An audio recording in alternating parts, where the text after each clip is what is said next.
Hi everyone, welcome back to my channel the knowledge club. आज हम discuss करेंगे human resource management second semester BBA first year का जो question paper है। ये प्रीवियस ईयर का क्वेश्चन पेपर है, आप इसको अच्छे से देख लीजिएगा।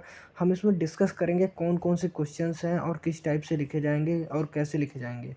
तो चलिए देख लेते हैं। पहला जो क्वेश्चन आपका हो जाता है, define human resource management. HRM human resource management का मैंने पहले ही वीडियो 2 यूनिट का जो है चैनल पे ऑलरेडी अपलोड कर दिया है, तो आप वहाँ से देख लीजिए, काफ़ी सारी चीज़ें जो है क्लियर हो जाएंगी। तो इसमें पहला क्वेश्चन आपका हो जाता है ह्यूमन रिसोर्स मैनेजमेंट क्या होता है। तो देखिए, आप इसमें लिख सकते हैं ह्यूमन रिसोर्स मैनेजमेंट वो प्रैक्टिस या वो प्रोसेस होता है जिसमें हम लोगों को इसमें जिसमें इन्वॉल्व होता है रिक्रूटमेंट, सिलेक्शन, हायरिंग। लोगों को हम हायर करते हैं, उसके बाद उनको ट्रेनिंग प्रोवाइड करते हैं, उनको डेवलप करते हैं, फिर चीज़ों को मैनेज करते हैं। तो इसी को बोलते हैं HRM। तो ये आपको क्लियर होगा, ज़्यादा लंबा नहीं लिखना है। 3 नंबर का क्वेश्चन है, ज़्यादा से ज़्यादा 4 से 5 लाइन में। उसके बाद हम चलते हैं नेक्स्ट क्वेश्चन की तरफ, क्वेश्चन नंबर 2। उसके बाद देखिए, जो सेकंड क्वेश्चन में आपसे पूछा गया है कि what is the scope of HRM। Human resource management के क्या स्कोप हो सकते हैं। तो HRM का मतलब तो आपको क्लियर ही हो गया होगा, recruitment, selection, hiring, training, development, ये सारी चीज़ें आपकी HRM में आती हैं। उसके बाद आप उसके स्कोप्स को बताएंगे। तो स्कोप आपका पहला तो यही हो जाता है, इंटरव्यू एंड सिलेक्शन। सिलेक्शन करना, उसके बाद इंटरव्यू करना, introduction and orientation. Introduction, organisation के बारे में इंट्रोडक्शन करवाना, ओरिएंटेशन करना। उसके बाद एम्प्लॉयज़ ग्रोथ प्रोस्पेक्टस क्या है। उसका training on the job, training on the job ये आपका स्कोप हो गया। एम्प्लॉय सेटिस्फैक्शन, एम्प्लॉय सेटिस्फाई होना चाहिए। लेबर एंड ट्रेड यूनियंस, ये आपके जो है कुछ स्कोप्स हो गए आपके ह्यूमन रिसोर्स मैनेजमेंट के। बाकी कुछ और सारे स्कोप्स हैं इसमें, जैसे कि आपका हो जाता है रिक्रूटमेंट हो गया, हायरिंग हो गया, ऑनबोर्डिंग न्यू एम्प्लॉयज़ हो गए। तो ये सारे जो है इसके स्कोप्स हो गए HRM ह्यूमन रिसोर्स मैनेजमेंट के। काफ़ी लंबा नहीं लिखना है क्योंकि आपका ये 3 नंबर का क्वेश्चन है। फिर आपका हो जाता है what do you mean by recruitment. Recruitment का मतलब आपको क्या क्या हो सकता है, ये आपको लिखना है। तो देखिए, 2 चीज़ होता है, रिक्रूटमेंट और सिलेक्शन। ये 3 नंबर का क्वेश्चन है, इसलिए सिर्फ रिक्रूटमेंट के बारे में आपसे पूछा गया। रिक्रूटमेंट का मतलब ये हो गया, किसी एक पोस्ट के लिए आपके कंपनी की नीड या फिर रिक्वायरमेंट। जैसे मान लीजिए मैनेजर के पोस्ट के लिए या फिर किसी सबऑर्डिनेट के पोस्ट के लिए आपको उस पोस्ट के लिए कोई पर्सन चाहिए जो आपके उस पोस्ट पे आके काम कर सके। तो ये आपकी हो गई रिक्रूटमेंट। अब रिक्रूटमेंट में, रिक्वायरमेंट में आपको क्या करना होता है, जैसे मान लीजिए आपको किसी पोस्ट की ज़रूरत है, मैनेजर के पोस्ट की ज़रूरत है, तो आप उसको एडवर्टीज़ करके या बताएंगे लोगों को कि हमें इस पोस्ट की ज़रूरत है, और काफ़ी लोग जो हैं उसमें अप्लाई करेंगे, अपना रिज्यूमे, CV ये सब देंगे। अब रिक्रूटमेंट में ये भी ज़रूर आप डालते हैं कि हमें किस टाइप के पर्सन चाहिए। लोअर लेवल, जैसे लोअर लेवल हो गए, लेबर चाहिए मुझे, या फिर कोई मैनेजर पोस्ट का चाहिए, इस टाइप से आप उसमें डालते हैं। तो यही आपका रिक्रूटमेंट हो गया, इसी का मतलब होता है रिक्रूटमेंट। उसके बाद आपका फोर्थ क्वेश्चन हो जाता है defined job analysis. Job analysis क्या होती है, व्हाट आर इट्स यूजेस, इसके यूजेस क्या होते हैं। देखिए, आप इसमें ये कह सकते हैं कि जॉब एनालिसिस एक सिस्टमेटिक प्रोसेस है जिसमें आप क्या करते हैं, कलेक्ट करते हैं। क्या चीज़ कलेक्ट करते हैं, सारी इन्फॉर्मेशन जो रिलेटेड होती हैं, जॉब से रिलेटेड होती हैं। इसमें जैसे स्किल्स आ गए, आपके रिक्वायरमेंट्स आ गए, रोल्स आ गए, रिस्पॉन्सिबिलिटीज़ आ गए, और एक्सेट्रा काफ़ी सारी चीज़ें होती हैं जो जॉब एनालिसिस में इन्वॉल्व होती हैं।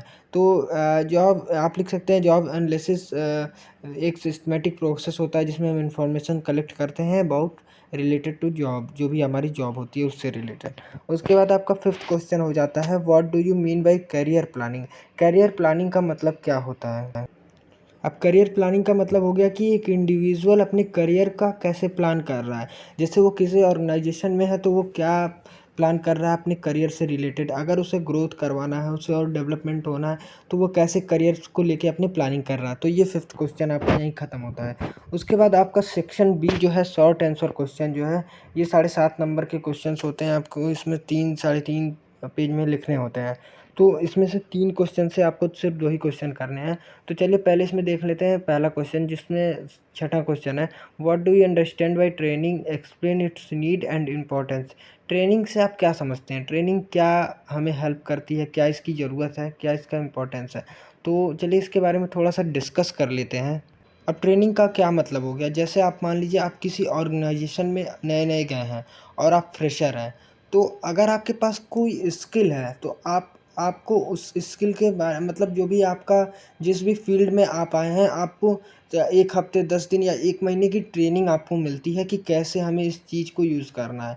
आप मान लीजिए किसी सिस्टम पे आपको बैठाया जाता है, तो आपको ये बताया ज़रूर जाएगा कि आपको कैसे सिस्टम को यूज़ करना है, क्या-क्या चीज़ को जो है फ़ॉलो करना है। आपको एक तरीके से ट्रेनिंग जो है प्रोवाइड की जाएगी उस ऑर्गेनाइज़ेशन में। और अगर आप फ्रेशर हैं, आपको कुछ भी नहीं आता मतलब आपके पास स्किल तो है, आपने वो कोर्स तो कर रखा है, बट आप आए हैं उस ऑर्गेनाइज़ेशन में तो आप ये नहीं जानते हैं कैसे यूज़ करना है, क्या-क्या यहाँ पे रूल है।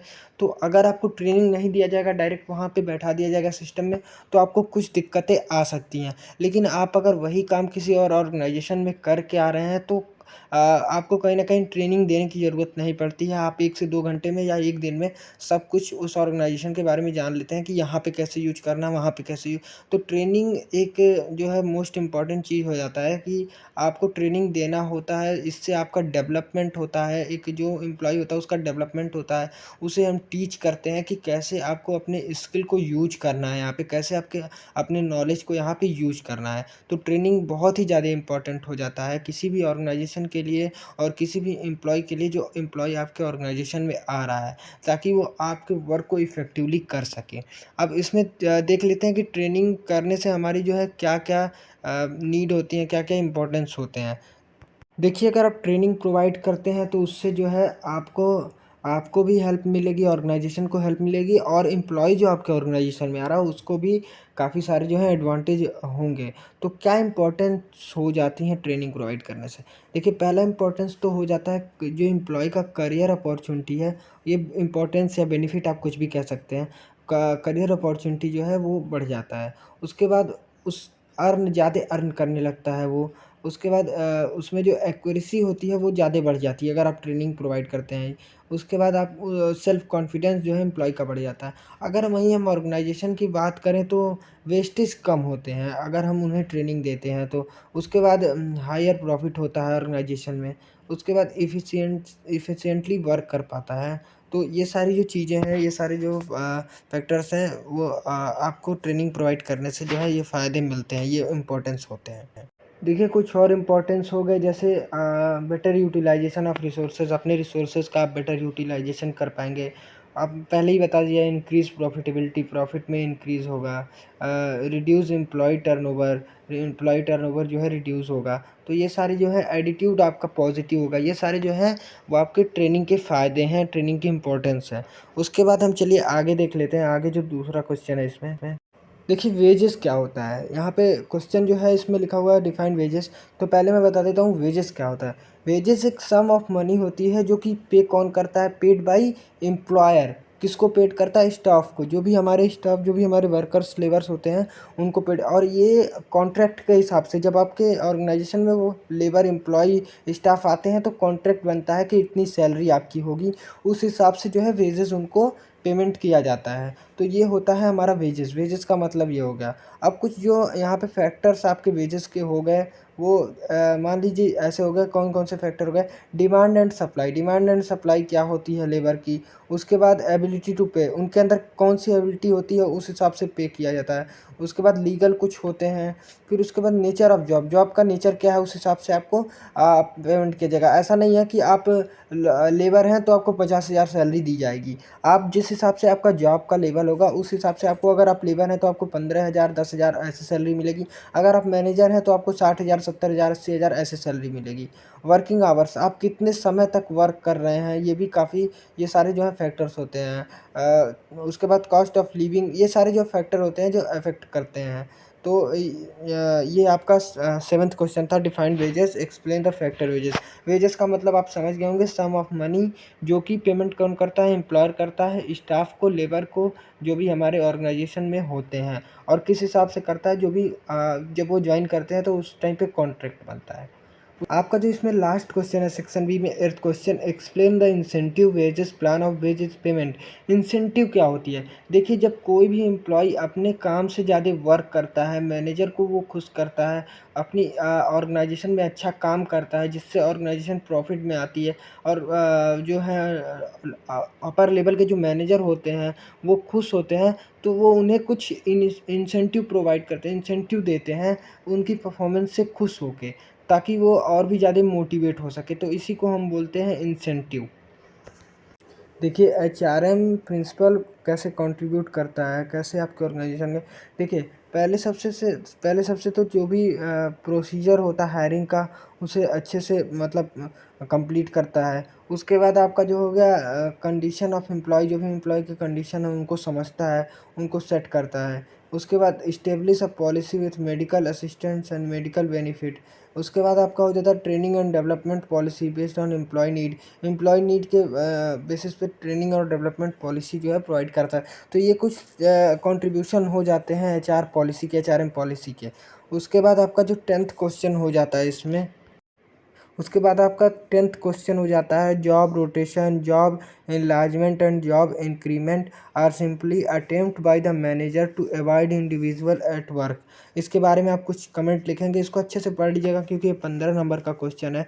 और आप कहेंगे तो इसमें एक सिंगल वीडियो भी हम डिफरेंस में जो है बना के दे सकते हैं, आप कमेंट में ज़रूर बता दीजिएगा। उसके बाद आपका 11th क्वेश्चन हो जाता है व्हाट इज ओरिएंटेशन। ओरिएंटेशन क्या होता है, how is a firm's orientation programme conducted. देखिए ओरिएंटेशन जब आप कई बार कॉलेजों में भी जाते होंगे तो एक ओरिएंटेशन प्रोग्राम होता है स्टार्टिंग में। उसमें सब कुछ आपको बताया जाता है कॉलेज के बारे में, कॉलेज से रिलेटेड कुछ क्विज़ होते हैं, कुछ जो है ग्रुप्स में कुछ गेम्स होते हैं। तो यही सब होता है ओरिएंटेशन में, एक ऑर्गेनाइजेशन में भी। आपको एक फॉर्मल प्रोसेस होता है ये ओरिएंटेशन। इसमें क्या होता है कि आपको जॉब के बारे में अच्छे से बताया जाता है, जॉब के बारे में बताया जाता है और जो है ऑर्गेनाइजेशन के इन्वायरमेंट के बारे में आपको बताया जाता है। तो यही होता है ओरिएंटेशन। उसके बाद आपका जो 12th क्वेश्चन हो जाता है, तो इसमें लिखा है explain the various input required for a training and development programme. Training और डेवलपमेंट प्रोग्राम में कौन कौन से वो वेरियस इनपुट हो सकते हैं जिसकी आपको ज़रूरत पड़ती है। तो पहला तो आप इसमें लिख सकते हैं नॉलेज, आपका नॉलेज क्या है, आपका स्किल क्या है, आपका एटीट्यूड क्या है, आपकी एजुकेशन क्या है। तो ये सब सारे जो है वेरियस इनपुट्स होते हैं जो कि ट्रेनिंग और डेवलपमेंट प्रोग्राम में रिक्वायर्ड होते हैं। उसके बाद 13th क्वेश्चन है define trade union. Trade union क्या होता है, explain the tactics adopted by union to influence the management. Trade union आपको अच्छे से जो है इसमें पढ़ना पड़ेगा क्योंकि इसमें बहुत सारे जो है रूल्स होते हैं। एक तरीके से ये नेगोशिएटेड आर्गुमेंट होता है एम्प्लॉयर से कि क्या पे कंडीशन रहेगी, तो ये सारी चीज़ें इसमें इन्वॉल्व होती है। आप इसको अच्छे से जो है पढ़ लीजिएगा। और बाकी ये क्वेश्चन पेपर जो है यहीं पे ख़त्म होता है। आपका 13 क्वेश्चन है इस टोटल क्वेश्चन पेपर में, जो एचआरएम का क्वेश्चन पेपर है PVS second semester first year का। तो ये मोस्ट इम्पॉर्टेंट क्वेश्चन है। काफ़ी सारी चीज़ें जो है मैंने कोशिश भी किया कि इसमें एक्सप्लेन भी कर दूं जितना पॉसिबल हो सका है। बाकी आप अगर नीड होगा तो कमेंट बॉक्स में कमेंट करके ज़रूर बताइएगा। Thank you.